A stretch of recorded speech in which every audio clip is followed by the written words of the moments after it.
दोनों बहुएं से खुश होकर अम्मा जी ने अपने जेवर दोनों को दे दिए।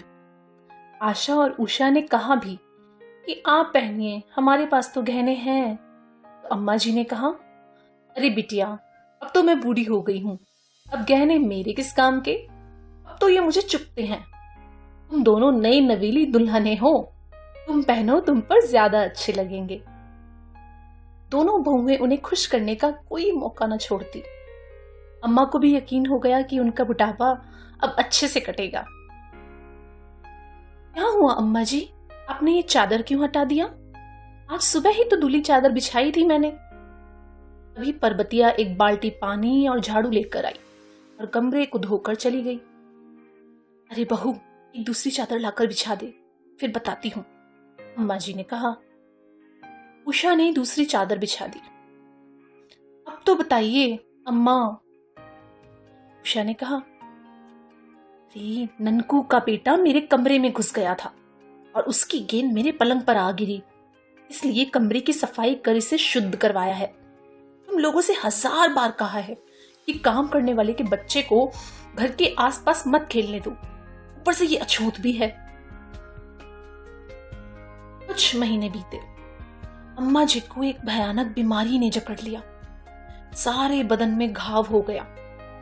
आशा ने तो महेश से कह दिया कि मैं अम्मा के कमरे में नहीं जाऊंगी, कल से परबतिया ही उनका सारा काम करेगी। 1-2 दिन साफ सफाई करने के बाद परबतिया ने सफाई करने से मना कर दिया।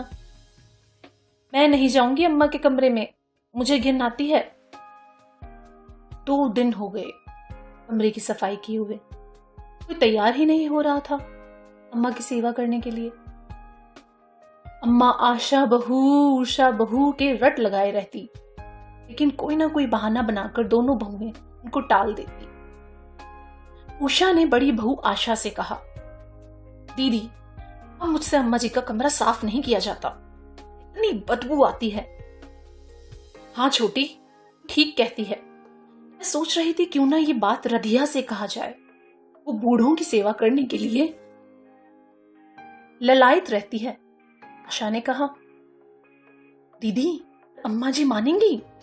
तो नीचे जात का छुआ पानी भी नहीं पीती। उषा ने कहा, खूब मानेंगी। आशा ने कुटिल मुस्कान छेड़ते हुए कहा। रधिया एक तलाकशुदा स्त्री थी, बिल्कुल अकेली थी, लोगों के घरों में काम करके अपना गुजारा किया करती। दूसरे दिन दोनों बहुएं ने अम्मा जी की लंबी उम्र की कुशलता हेतु तीर्थ यात्रा के नाम पर घर से निकली और अपने अपने मायके पहुंच गई। उन्होंने 1-2 महीने ठाठ से गुजारे। इधर दूसरे दिन रधिया अम्मा के कमरे में गई। उसे देख अम्मा चिल्लाई, तू यहाँ? हाँ अम्मा जी, आपकी सेवा करने आई हूं। मगर मेरी बहुएं? जी, नहीं ने मुझे ये पुण्य का काम दिया है। आप तो हमारे लिए भगवान के समान है, आपकी सेवा से हमें पुण्य ही मिलेगा।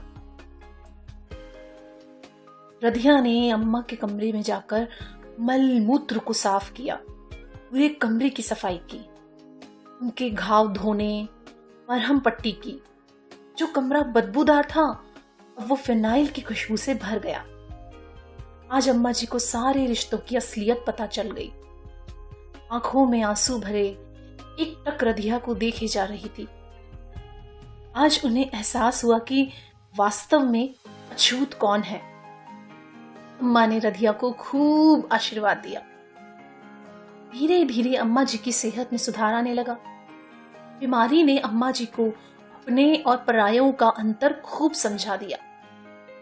अम्मा जी के ठीक होने की खबर सुनते ही दोनों बहुएं मायके से वापस आ गई और अम्मा जी से कहा, भगवान ने हमारी प्रार्थना सुन ली और देखिए आप बिल्कुल ठीक हो गई। हमने आपके सेहत में सुधार हेतु कितने मंदिरों में भगवान से प्रार्थना की, बहुत दान पुण्य किया और देखिए हमारी प्रार्थना रंग लाई और आप बिल्कुल स्वस्थ हो गई। तभी वहां रधिया आई और अम्मा जी के कमरे की सफाई कर उनके लिए खाना बनाने लगी। अरे तू यहाँ क्या कर रही है? अपने घर जा, अम्मा जी तेरे हाथ का खाना पीना नहीं कर सकती। आशा ने कहा। हाँ हाँ, दीदी ने सही कहा, उषा ने भी आशा की हाँ में हाँ मिला दी।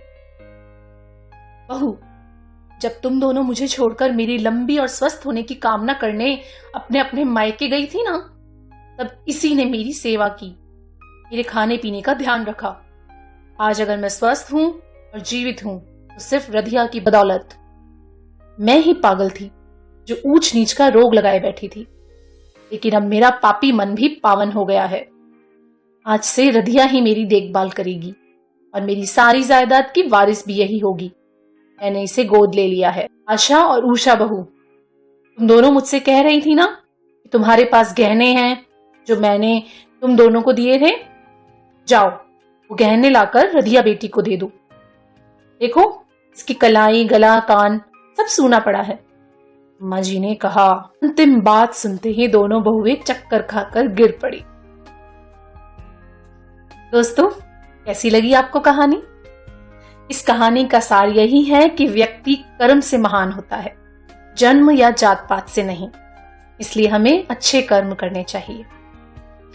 तो दोस्तों, कहानी सुनकर इसे लाइक कमेंट करना ना भूलिएगा और हम जल्द ही हाजिर होंगे एक और नई कहानी के साथ। तब तक के लिए धन्यवाद।